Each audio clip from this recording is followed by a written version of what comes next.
Good afternoon, everyone. This is Sam Drew, and I'm here with my co-host and colleague, Marty Duckenfield, and we welcome all of you to this monthly radio webcast brought to you by the National Dropout Prevention Center at Clemson University in partnership with Clemson Radio Productions and the generous support of Ken Foster. Well, good afternoon, Sam, and good afternoon to all our listeners today. We're so happy that you're with us again for this live broadcast focusing on solutions to the dropout crisis.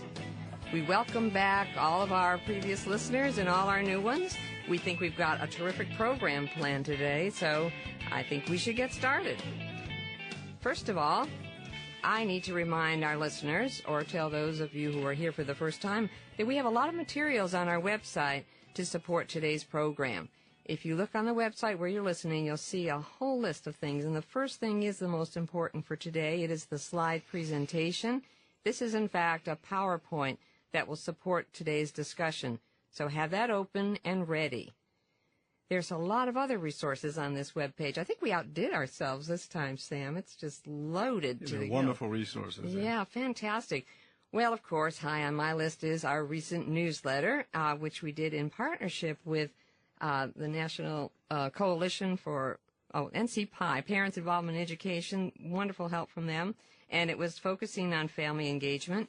There's some terrific websites there. And then we have some links to two resources which we highly recommend. One, of course, is Beyond the Bake Sale, and it's co-authored by our guest today. And this will be referred to during the broadcast. And another is a publication of ours called Parent Involvement in Service Learning, which coined that term parent dropout, which we all are familiar with, that situation.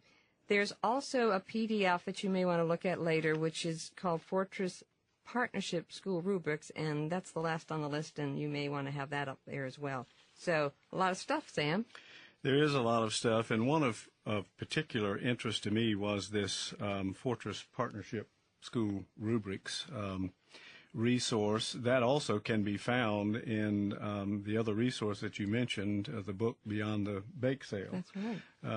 My experience goes way back into community education, and this partnership fortress idea reminds me of the analogy we used to use of the school as the castle with moats surrounding it, and the drawbridge that went up in the morning as kids went in and came down in the afternoon, and that's about all the parent involvement really that those schools wanted. So I'm interested in hearing more about this. Absolutely, and we shall. And we want to involve you as a part of the program today as well. There's nothing like having this great opportunity that we're providing with you today to talk to Ann Henderson, our guest. This is a radio call-in show, so we encourage you to call with your questions or your comments. We have a toll-free number to make it easy for you. This is 888-539-8859. And we do have that outside the U.S. number, which is 864-656-4550. You can call now, and we'll put you on hold, but anytime during the program, feel free to call.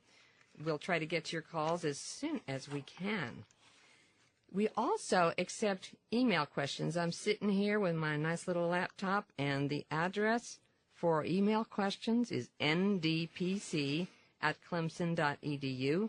Just put the word solutions in the subject line, because just because we're in the studio, Sam, doesn't mean I don't stop getting emails from all my friends. And, you know, I might get distracted, but I'll try. I know I won't get distracted today. Silly me. But anyway, send an email question if you aren't able to do the phone call thing. Thank you, Marty. We are looking forward to your calls. We want you to participate and ask your questions today. You know, each of these programs focuses on one of our 15 strategies, 15 research-based strategies promoted by the National Dropout Prevention Center for about the past decade. And this one focuses on family engagement, or family and parent engagement. We're going to learn more about how to engage parents and families in their children's education. And we all know this to be a key component of dropout prevention.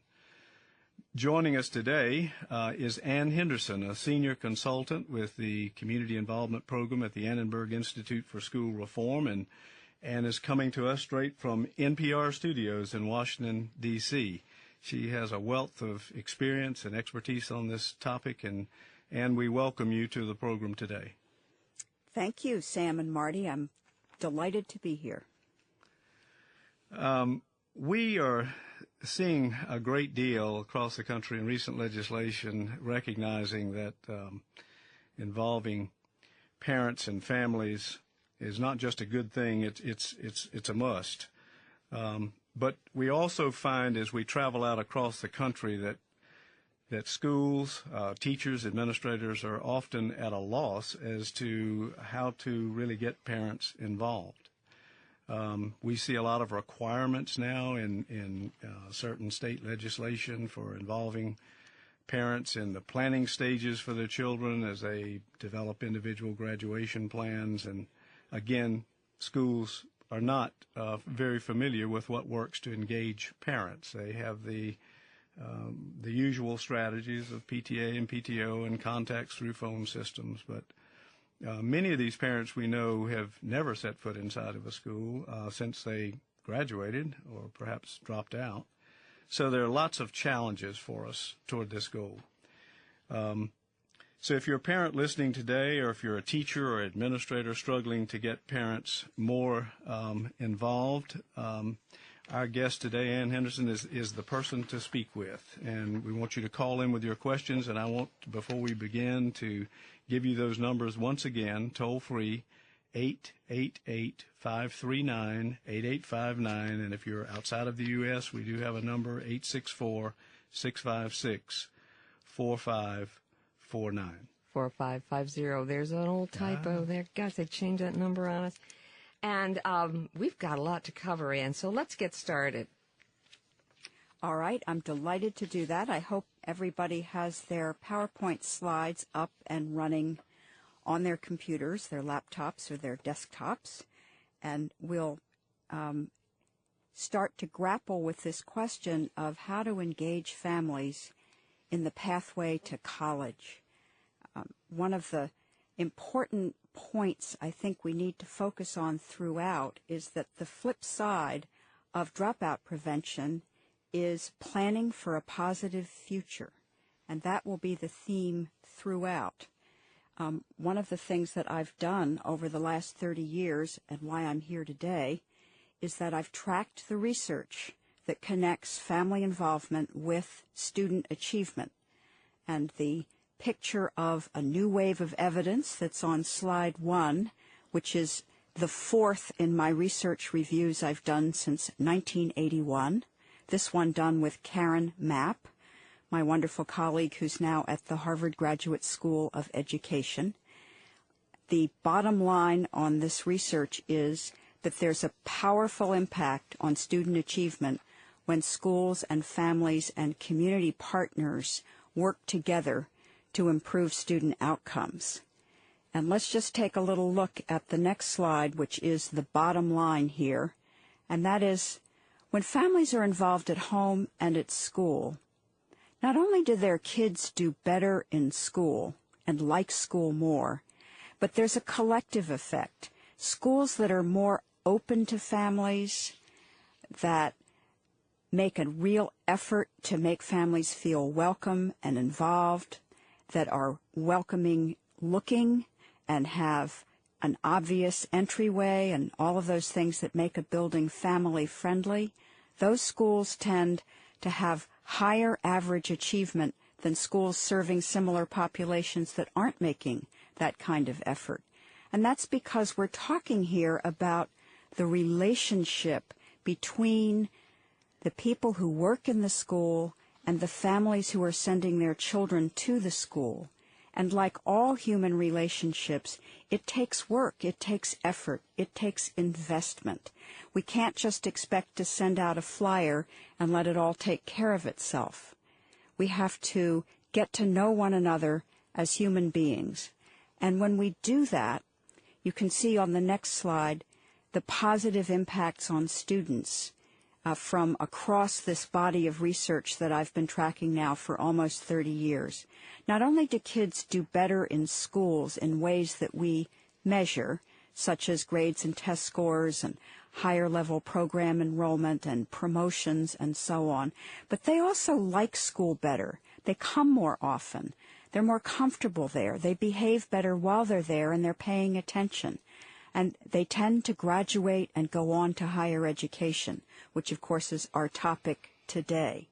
There are other studies that show that teachers who work in schools that have close partnerships with families like their jobs better and tend to stay on the job.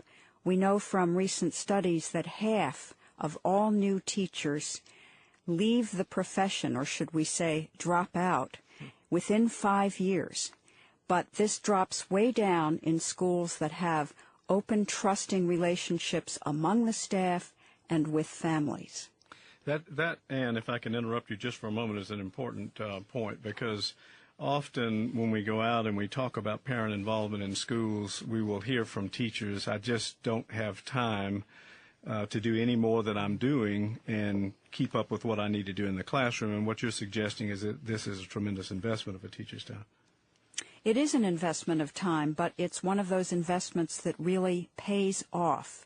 And I think if teachers in a school feel that the school schedule and the way the school day is set up doesn't make it possible for them to relate to families, then they need to sit down and do some restructuring, because no school should be run in a way where it's impossible for staff to build relationships with families. Mm-hmm.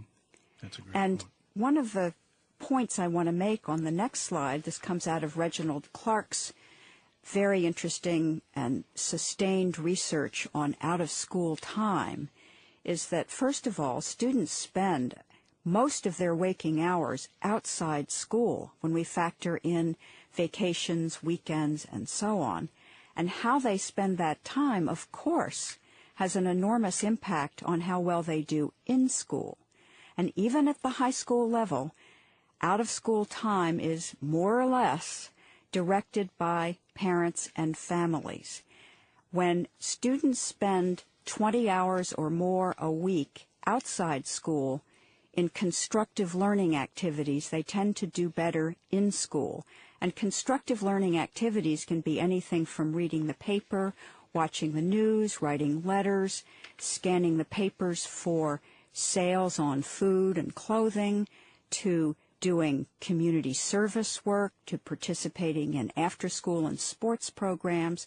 But for parents who are desperate, who may be working 2 or 3 jobs and want their children in a safe, constructive, positive setting, schools and parents can really partner to direct families to those opportunities, or even to create those opportunities. And when we look at the research on the kind of impact that families have in middle and high school, there's a shift from the way parents are involved in elementary school. And when most of us think parent involvement and have some images that flood into our minds, it's usually younger children in early childhood or elementary school settings that we imagine. But as kids move into the secondary realm, parents aren't so sure what their role is. And what the research shows is pretty clear, that it's time for parents to start talking to their kids about the future and saying things like, we want you to do really well. If you do well in school, you'll do well in life. You'll have more options after you get out of school, and better jobs and higher pay, more prestige. We want you to do better than we've done, and we'll work with you to make sure that happens. We'll get you the help you need. And helping students then prepare for the idea of going to college, monitoring their progress to make sure they're taking the courses and programs and passing them that they need to qualify to get into college, and understanding where they are and what courses and classes they're taking. Now, this is a tall order. This is quite a job description, and it would be almost impossible for parents to do this without being able actively to collaborate with school staff. We'll get on to that a little further along. Yes, Marty, did you have a question? Yeah, I was just acknowledging, as someone who's been a parent and looking back over those years of the elementary school, there's a role there that is so different from what you're describing here. This is really fascinating to hear this, because that title of your book, Beyond the Bake Sale, is so appropriate, because those were the kinds of things that we did in the different, whether it's a bake sale or supporting our children through activities, field trips, and so forth. This is such a total change. So as your child's growing up in their perception of school, so are you. And that's just sort of very striking about the kinds of things that the new role is and knowing what that is, and it's not one that you've really been prepared for. Well, that's right. And one of the important roles that parents play at this stage of the game is being an advocate for their child. There's a lot of confusion about what that means, and I think it's the most underdeveloped and least well understood role that parents play, yet it's absolutely critical for that college pathway to work. And on the next slide, you'll see what the research summed up says, and that is the more families can speak out for their children, guide them through the system, get them help and support when they need it, help them plan for the future, the better their kids do and the longer they stay in school. Now, if we think about what is required to do this, it's quite a skill set. Look at this next slide here. This would be slide number 9. To be a good advocate, you have to understand how our unbelievably complicated education system works. You have to be able to work with school staff to make sure that your kids and they share what the goals are your child has and what kind of program that they need to take in high school to realize that goal. You have to guide them through successfully, make sure that they're not taking earth science and business math when they need to be taking algebra and chemistry, and understand where to get help if they're struggling. And finally, because if one's own child isn't doing well, often there are other children who aren't also, being able to pull other parents together and speak out for one another and speak out for your children. As I was saying, this is a complicated skill set. We're not born knowing how to do this. Middle-class, well-educated parents learn this because their parents did it, and they watched them and had first-hand ringside experience in how to be good advocates. But for families who are new to the country or whose own parents didn't finish school, this is a very scary, complicated set of responsibilities that they need a lot of encouragement and support to carry out.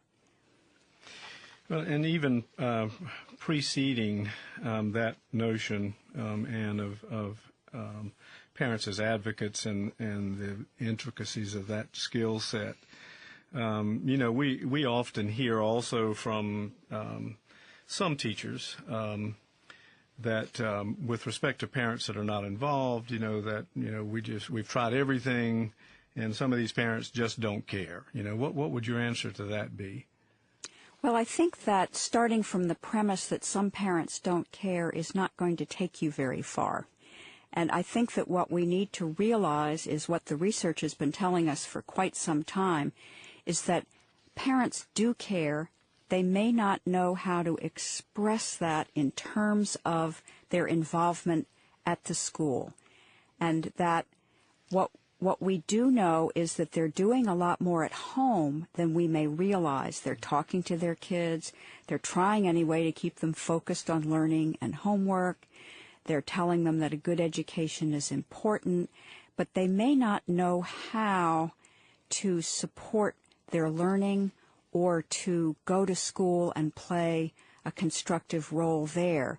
And I think Kathy Hoover Dempsey's research is really helpful here, and that is described in slide 10, where Kathy and her colleague Howard Sandler at Vanderbilt looked at hundreds of studies on parent motivation and did a meta-analysis that discovered 3 interrelated factors that influence parents' decisions to become involved.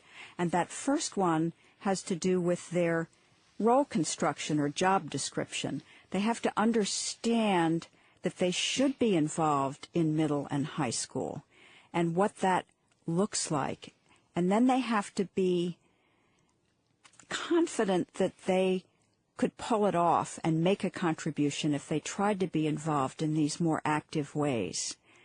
And then finally, they have to feel invited, not just by the school, but by their kids. And we know how tricky that is. Marty, you've guided a kid all the way through school, and didn't you get a lot of butt out of my life messages when your kids were in high school?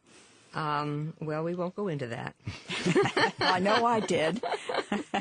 But you know, when I talk to students about what they want for their parents to be involved, what they tell me over and again is they don't want their parents to be involved in ways that make them feel like babies. They don't want their moms to be room mothers when they're in 10th grade. Right. And they don't want them going on the field trips with them.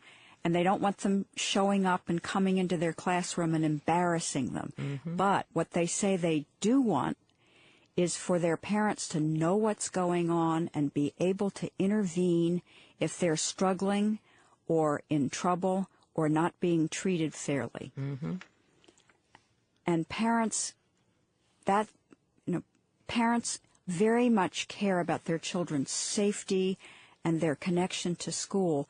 But when their child comes home and says they're being bullied, or there's a teacher who has it out for them, or they've got to be in detention for the 3rd day in a row and they don't even know what they did wrong, who in the high school can a parent go to and find out what's going on and talk to and help solve the problem? How many of our high schools are set up so that parents can easily go in and find somebody who knows their child well, knows what they're doing and how they're doing, and talk it through with them? This is an intimidating situation to be in, I think. I mean, especially if you're going in at the point where your child is having problems rather than in a position of being, the accolades about how wonderful your student did.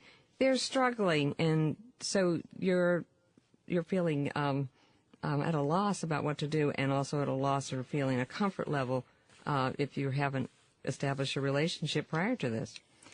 That's right, and a lot of parents will wait to come to school until the situation becomes intolerable, and when they show up, they might be angry and hostile. Mm-hmm. And then the school says, my goodness, we can't deal with these parents. What's the matter with them? When in fact, the answer to that is to start to build a positive, proactive relationship with every single family in your school, even before the students come through the door. Dr. Joyce Epstein, who's founder of the National Network of Partnership Schools and the Center for Family Schools and Communities at Johns Hopkins University, is one of our leading experts in this area.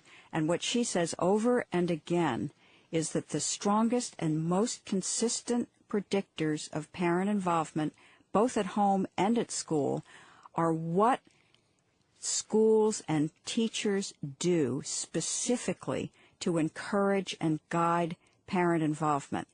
If a school says to me, we don't know what's the matter with these parents, they're not coming, they're not involved, I would say they need to take responsibility for that and reach out to families and ask them what they want and how they would like to be involved, because believe me, parents will tell you.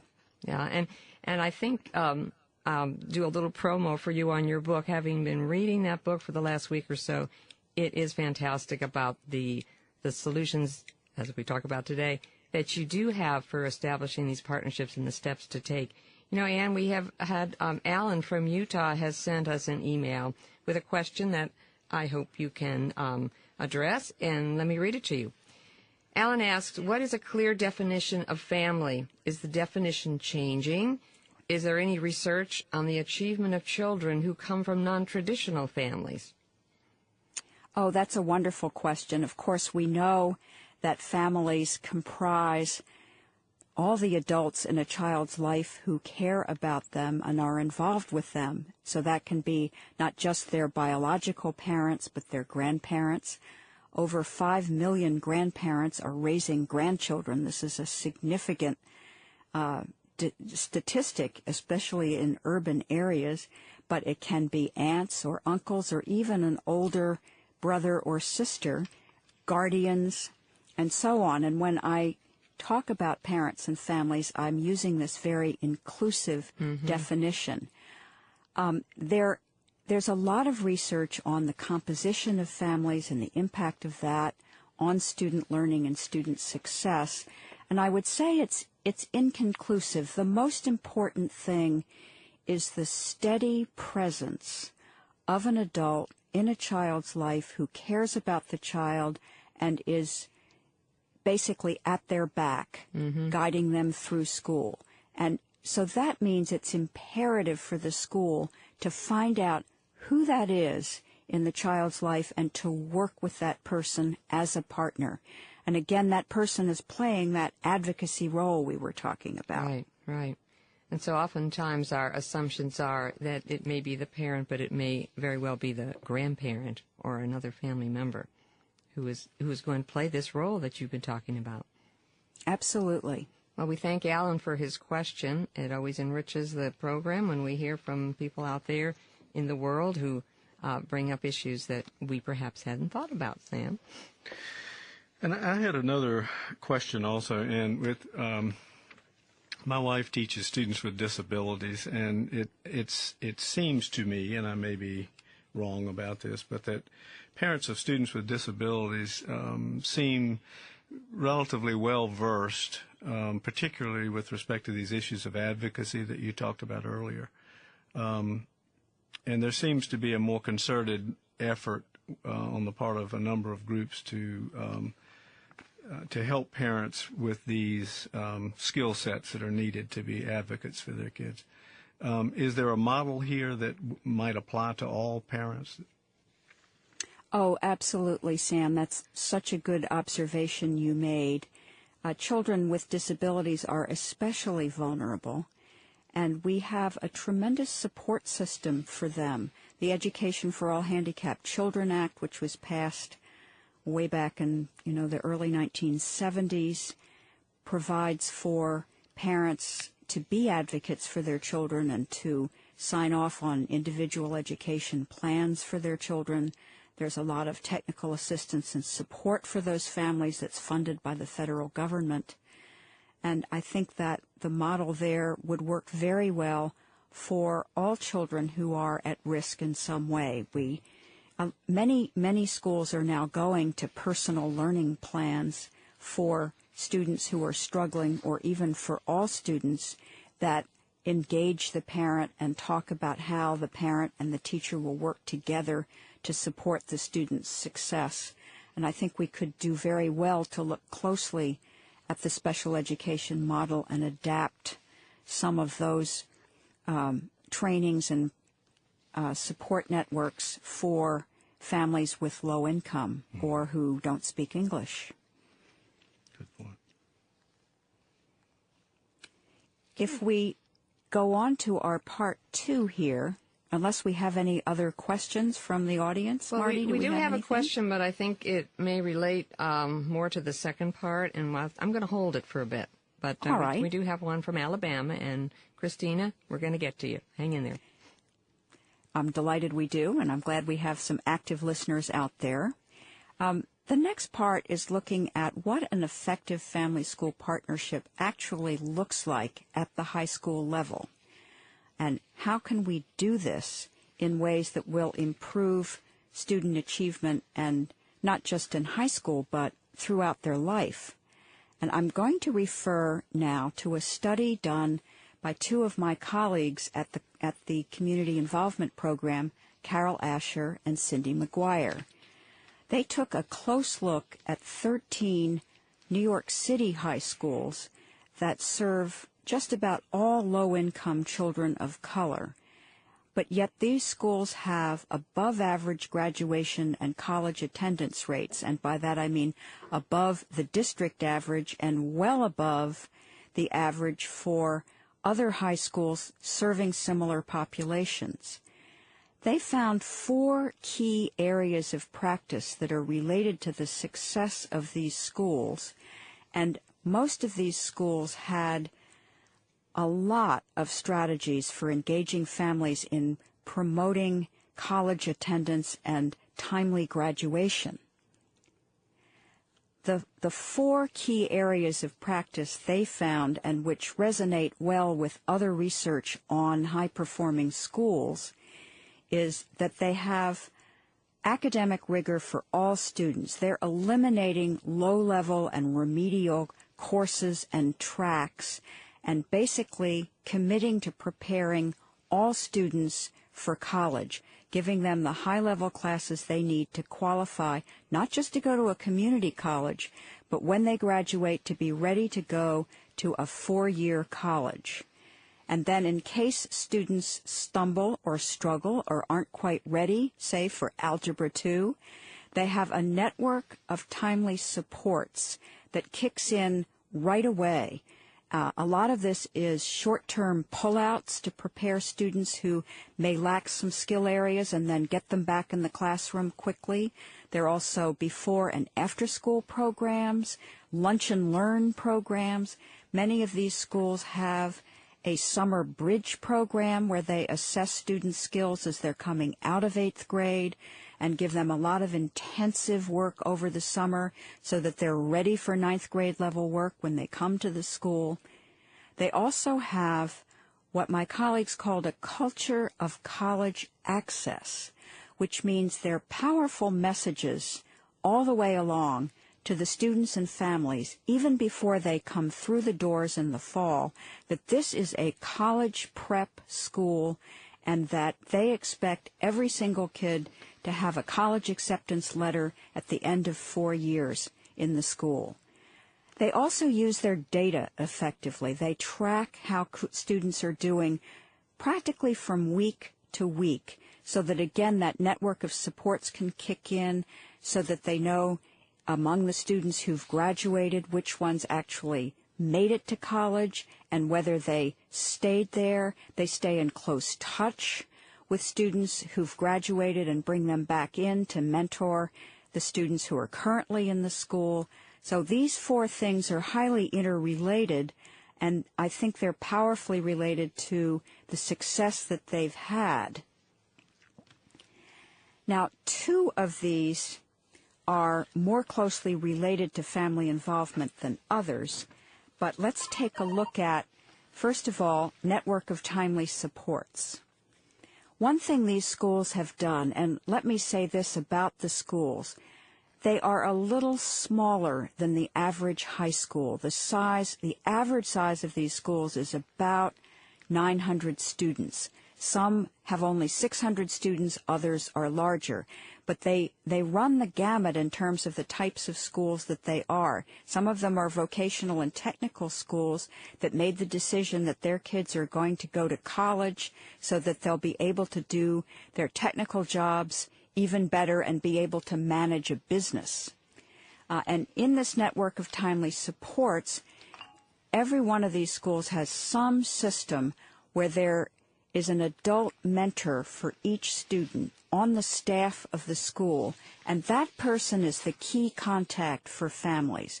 This is a critical practice that every high school, I feel, should do, and that is to designate somebody who gets to know each student well, and that person is the go-to person for their families. We were kind of struck by this particular one, Anne, that normally you think of a mentor as being a one-on-one with a student, and you don't even hear about the family being involved. But here you're seeing that not only is this adult a mentor to the student, but also a liaison of sorts and a mentor perhaps to the family?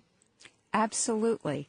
I think a lot of mentor programs might have the unfortunate idea that they're rescuing kids from dysfunctional families, and maybe in some cases that is true.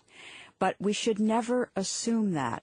A mentor should be another adult. We can never have enough caring adults in our life, although, sometimes when we're in high school we think a few of them could butt out. But it's very important to have a network of adults beyond your own family who care about you and want to see you succeed. And you're much better off if those adults are talking to each other and understand what one another is doing and can work together to support you. And this would form part of an advisory system, which is getting into the second bullet, that really stays in close touch with families on how students can reach their academic and career goals. What are those goals? What courses and programs do they need to take and be in to meet those goals? If they need to take this to be qualified to take that, then parents and students need to know that. And so then academic and technical courses become coordinated with what colleges require for entrance. And then if students are struggling, there are interventions that allow students to catch up quickly and strategies to improve students' test-taking skills.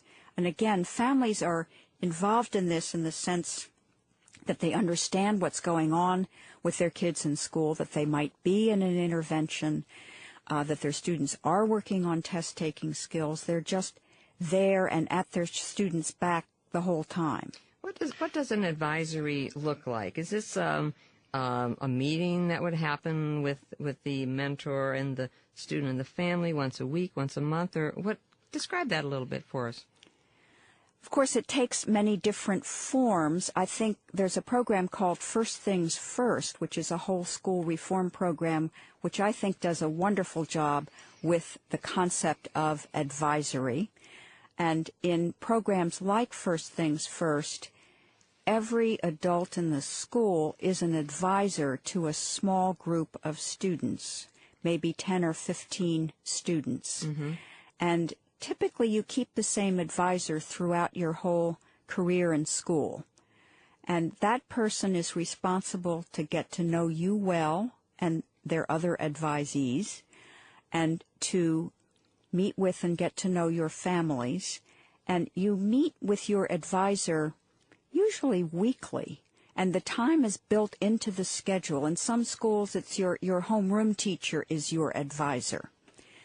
Or there might be an advisory period in the school day each week where you meet with your advisor and you go over how you're doing and what's happening, and then the advisor can contact your other teachers if you say you're struggling or having problems and sort of help to resolve that. So that's more or less what it looks like, and it obviously is not going to work well unless the advisors get professional development in how to play this role. Many teachers are experts in their field but don't necessarily know how to relate as an advisor or mentor to an adolescent.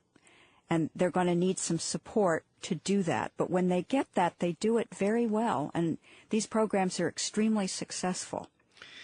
Yeah, and that network of timely supports, particularly the idea of mentors being available as the main contact for families. We think of mentoring students and mentors connected to students, but often do not think of them as a direct contact to families. Combined with the advisories, might then offset what could be more intimidating for parents when you look at your 4 key areas of practice, increasing academic rigor and the culture of college access. Some parents, and particularly parents who are dropouts themselves or who are non-college graduates, then may not feel capable of making a contribution. That was under your 3 points of when parents are more likely involved. So it seems that the adult mentor availability to families and these advisories then may form the process really for informing parents, inviting parents, and making them feel that they do have this role and that they are capable of making a contribution. Well, sure. I mean, aren't we all more likely to go into a building where we don't know a lot of people if we know somebody is in there who's our buddy? Absolutely. somebody we can go to. One of the parents I talked to at Central Park East, which is a famous high-performing high school in New York City, said to me, "My son's advisor has become like my sister to me. You know, she comes to our house for my son's birthday party." And it's that kind of relationship that really makes the difference. Well, this doesn't happen in a vacuum. It happens in a community. And the question that I'm holding sets up for your next part of the program here, or the culture of college access. And this is from Christina, as I mentioned, from Alabama. And her question was, how can community organizations and churches partner with schools and parents to help create this college-going culture? So just setting you up for what you're about to talk about and thinking about what Christina has asked. Oh, it's a wonderful question from Christina. I'm so glad that she asked that, because one of the striking features of these Beating the Odds schools is their extensive partnerships with all kinds of community organizations, and they're really key partners in the College Pathways program. Just for example, think about what it would take to expose students and families to college. Most of the students in these schools do not come from families that ever attended college or had extensive higher education. And so the very idea of a college is scary, terrifying.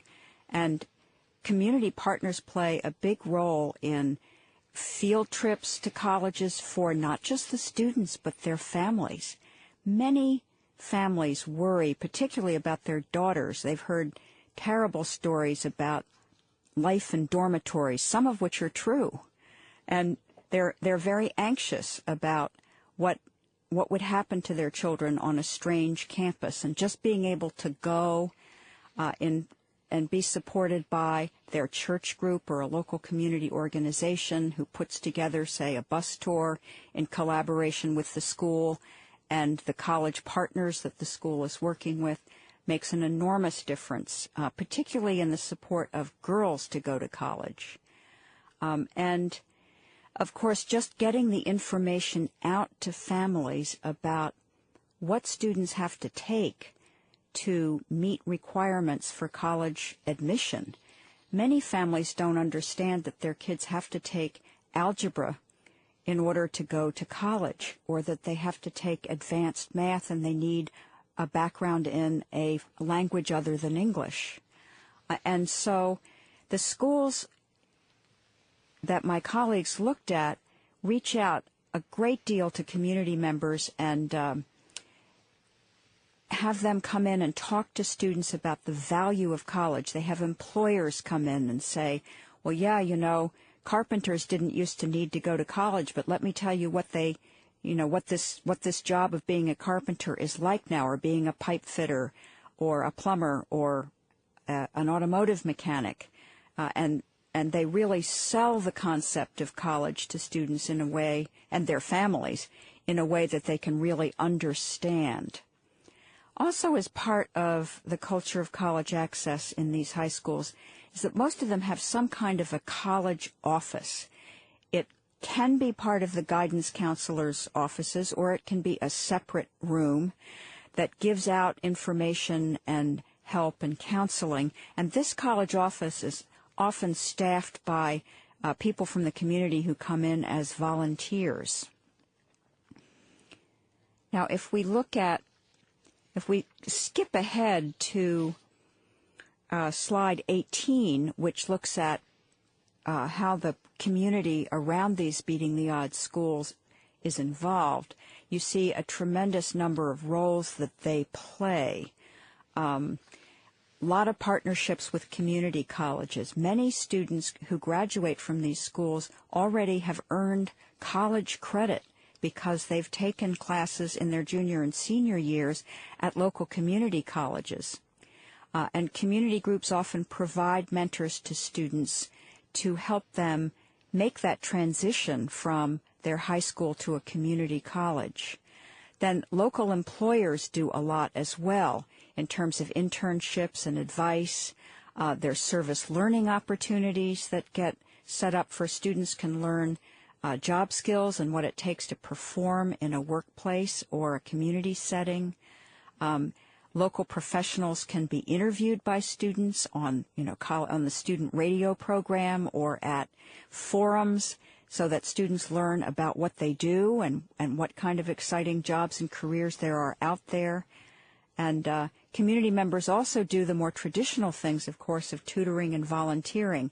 Many of these schools have before and after school programs that are staffed by community volunteers or people from the community who accept small stipends to do that work.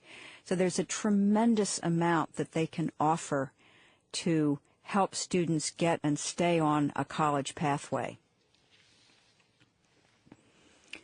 Are there any other questions coming in? Well, the one I have now is sort of a generic one, and so maybe we can go back to that previous slide that you had before this last question came. All right, that's the slide about how Beating the Odds parents are key partners with the school. Mm-hmm. That would be slide number 17.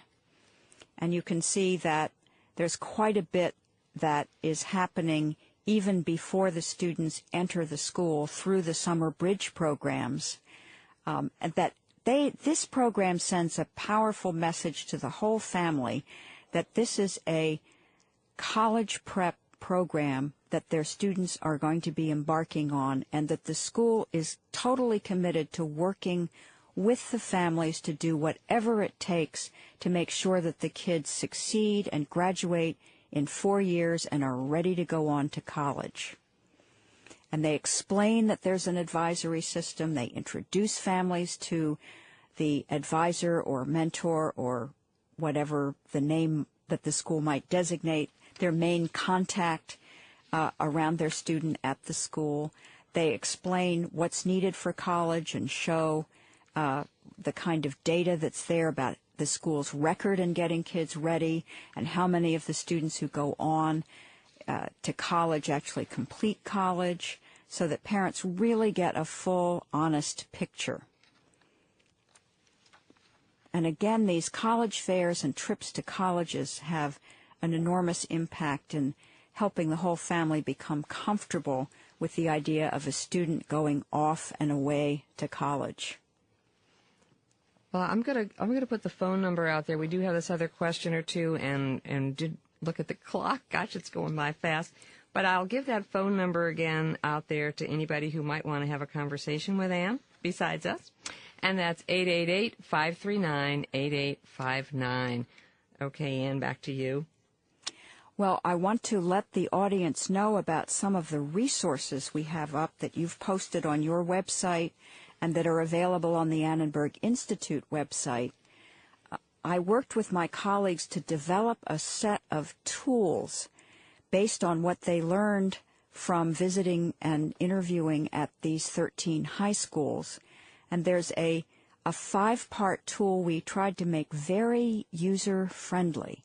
I dug down into my colleagues' field notes and used the rubric that they set up, or their framework that they set up, to organize the information they were collecting on the schools.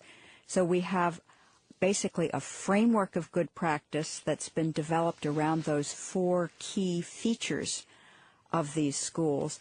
And then there's a rubric that describes, using specific practices from these schools, 3 different levels of implementation. So, for example, we might think of a network of timely supports and what some indicators of that would look like. It might be that there is a structure that coordinates academic and technical courses with requirements for college.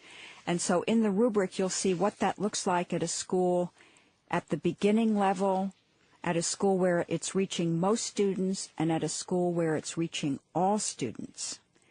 And so then you can look at your own school and think, well, where are we on this rubric in comparison to these Beating the Odds schools? Because, of course, not all the schools in this study were at 100% level practice on every indicator. Mm-hmm. They are works in progress, just as all schools are. And the rubric allows you to do a realistic assessment of your own setting and where you are. It's easy if you just see an indicator to think, we're doing that. But if you can see the different levels of practice out there, you can think, well, actually we're kind of closer to the middle. Mm-hmm. And then, again, digging down into the field notes, I tried to give very clear, specific examples of practices and programs for each of these areas, particularly in a culture of college access. So what does exposure to college look like for all students, for example? Schools might host visits from colleges or have a career day with professionals across all the grades. One thing that these schools do is start with 9th grade. It's not like, oh, okay, now you're a junior, let's start talking about college. They're talking about college from the summer bridge program on. Some have early practice for the students to take the PSAT, so they get a lot of practice taking this kind of exam, or they might do a 1-week tour and organize buses and visit a set of colleges with whom they have a special relationship. And some of these schools even have counselors who identify students whose families might be undocumented and steer them toward non-federal scholarships and ways that they can get to college without, say, identity or citizenship documents that are all in order. And so you see that level of commitment is very high in these schools. One of the tools that you've posted right on your site mm-hmm. is a handout on the College Pathways tool in right. PDF, and you can look at that and just get a sampling of what's available on the Annenberg Institute at the website where the full tool is posted. The full study from which this tool was developed is also available on the site. Oh, very good. Well, that's one of the wonderful things about this program is all the wonderful resources that you can have to follow up.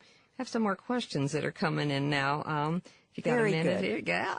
Here's one. It's Alan again from Utah, our biggest fan today. His question now is about the issue of mentoring students and that particular issue that you talked about a few minutes ago.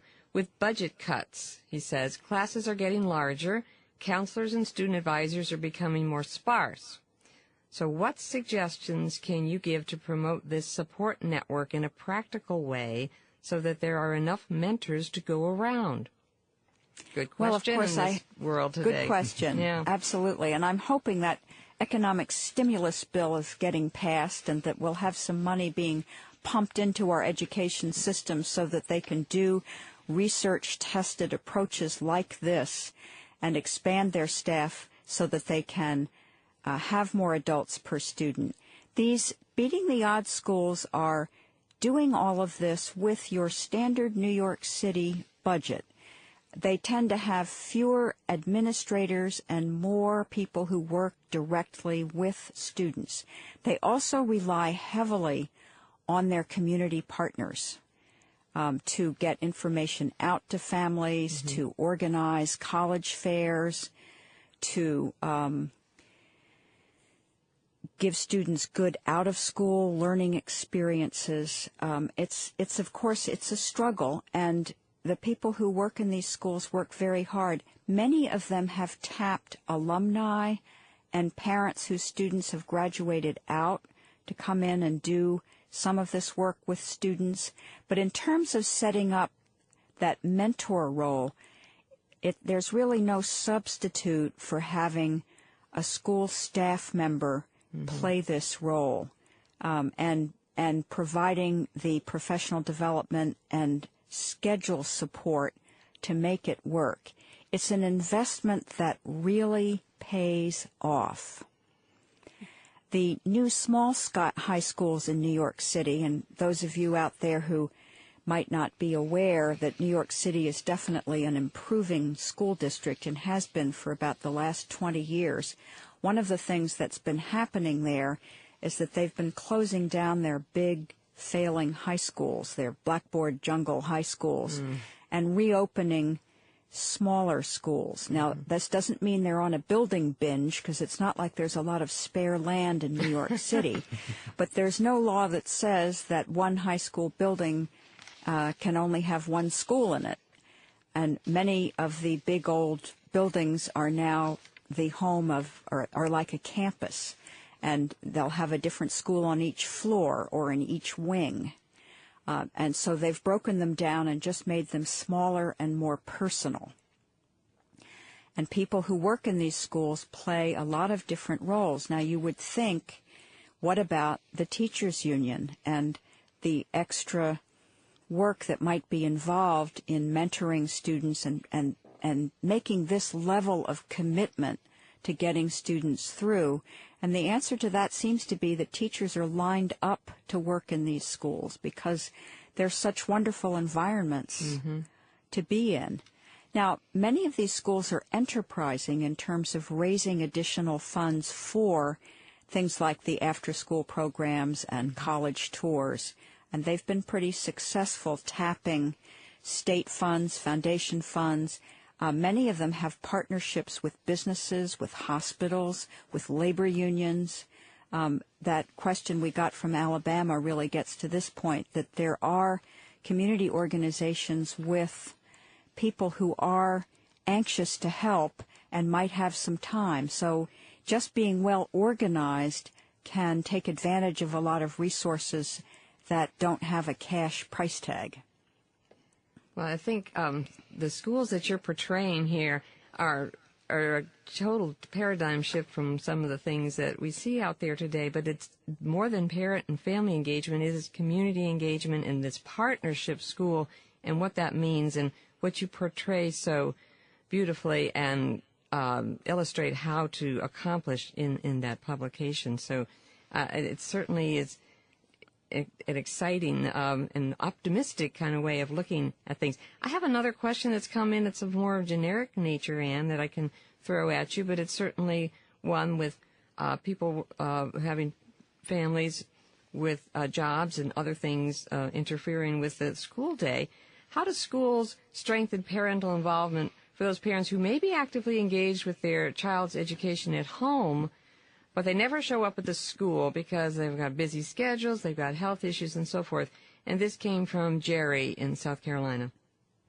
That's a great question because, of course, especially as the economic outlook is darkening, families are going to be working as many jobs as they can get, and probably, part-time and low pay.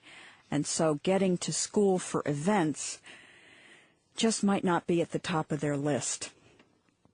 There's a program in Sacramento that I have visited and participated in that I think is a wonderful example of how to do this. It's called the Parent-Teacher Home Visiting Program, and it runs from elementary school all the way through high school. Teachers are trained in how to make relationship-building home visits by a faith-based organizing group called Sacramento Area Congregations Together, or Sacramento ACT. This program is a partnership with the teachers union, and teachers are trained by community organizers in the basics of making a home visit that's all about building a trusting relationship with families that's supportive of student achievement. And teachers make maybe 2 or 3 visits a week and try to reach all their families, or at least all families of students who are struggling in some way. And the results of this program have been, I think, phenomenal. Not only has this improved student attendance, homework and course completion, graduation rates, but it's also led to much higher teacher retention. Remember earlier we were talking about that problem of teacher retention. And one of the teachers I talked with while I was out there and I made a home visit with said that he had seriously been thinking of leaving teaching as a high school teacher because he felt so frustrated and unable to reach his students and so powerless to change the conditions in their lives. But visiting their families, he said, I'll never see the students the same way again. I know these students have people who are behind them, people who want to work with me, people who want to support them, and now we can work together to make that happen.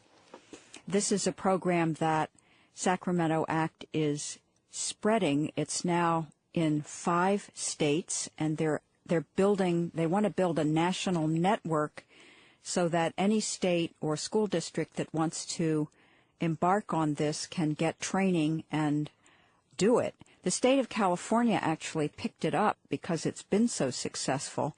And the teachers are paid stipends. They're professionals, after all. They need to be compensated for their time. Yes. It's only fair. And it's not a lot of money, really. It's like $35 for a 45-minute home visit, which takes about an hour when you consider transportation. Yeah. They generally do it after school and while it's still daylight. Well, I will point our listeners to the web page again, because an article about this very program is in our newsletter, which is one of the links here, and that will give you contact information should you like to follow up on this yourselves. Well, time flies, Marty. Look at the time. And I'm sorry that this hour has come to a close so quickly, because there's so much more to talk about. But Ann, you've given us so many thoughts and ideas and specific strategies. Engaging parents really is such an important component for successful dropout prevention. And one of the things that I gained from this conversation was that many of the programs and practices that we think of traditionally as designed for students, mentoring, for example, bridge programs, advisories, really need to be extended to parents. And I don't think many schools are doing that, and that might be a big first step really toward more engagement of parents. Yes, well said, Sam. That's a really important point. Everything that a high school is doing to engage and support its students, it should be doing also with families in some way, at least letting them know what is going on in the school and giving parents an opportunity to be part of the life of the school. Well, I think this has been a mind-expanding experience in an hour for me as well. This is one of the best jobs in the world, Sam, to come here every month and learn new things when you think you knew it all. And he does, but he learned something new. So good job, Ann. Well, thank you.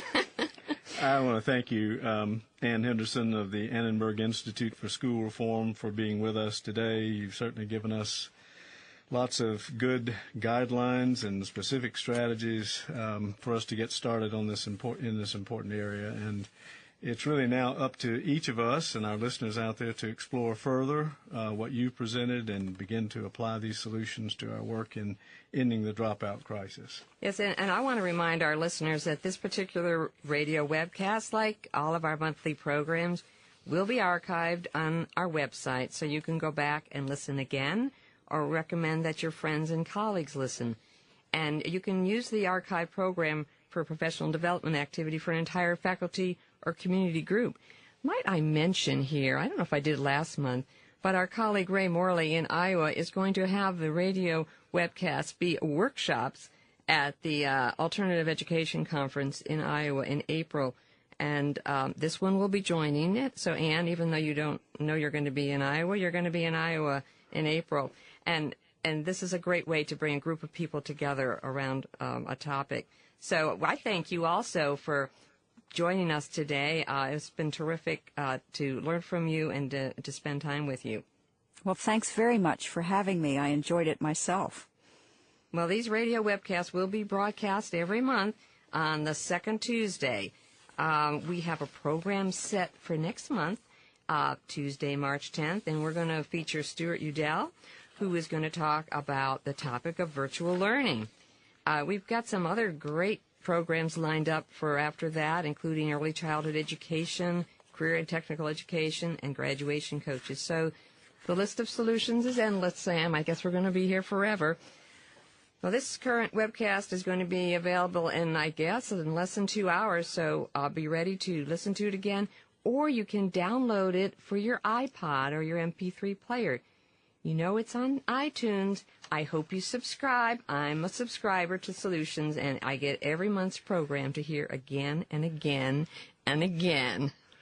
Thanks to all of you for listening and participating. Remember, we know why students are dropping out of school. And with research-based solutions, we can assure that all of our students graduate.